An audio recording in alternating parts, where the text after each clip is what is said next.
எல்லா இடங்களையும் சாலைகள் பழுதடைஞ்சிருந்தால் சாலைகளை போடுவாங்க, அல்லது போட வேண்டிய சாலைகள் இருந்தால் திருப்பி போட்டுட்டு அதுக்கு பிறகு சிஎம் வருவாங்க. ஆனால் எதுவுமே போடாமல் சாக்கடையெல்லாம் துணியை வச்சு மறைச்சிட்டு முதலமைச்சர் போயிட்டு இருக்காங்க. இதுதான் திராவிட மாடல். மக்களுடைய நன்மையை எதுவுமே செய்யாமல் மத்திய அரசு எந்த திட்டங்களை கொண்டு வந்தாலும் எதிர்த்தே பேசுறது நமது முதலமைச்சருடைய வாடிக்கையாகும். இப்போ அவங்க அதிமுக துரோக கட்சிங்கிற மாதிரி இந்த தீர்மானம் சொல்லியிருக்காங்க. அந்த மாநாட்டில் இது பண்ணியிருக்காங்க பொதுக்குழுவில். திமுக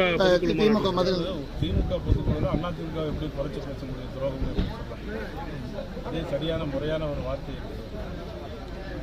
அதே மாதிரி அதிமுகவை போல மத்திய அரசுடைய இதில் காலில் விழாது அப்படிங்கிற மாதிரி பேசியிருக்கிறாரு. மத்திய அரசு திட்டங்கள் எல்லாமே இங்கே ஸ்டிக்கர் ஒட்டி கொடுக்கறது நம்ம தமிழ்நாடு அரசு தான், நம்மளுடைய முதலமைச்சர் தான். எல்லா திட்டங்களையும் வாங்கிட்டு மறுபடியும் இல்லைங்கிற சொல்றது வாடிக்கையாக.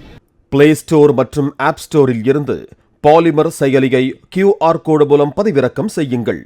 செய்திகளை உடனுக்குடன் பெறுங்கள்.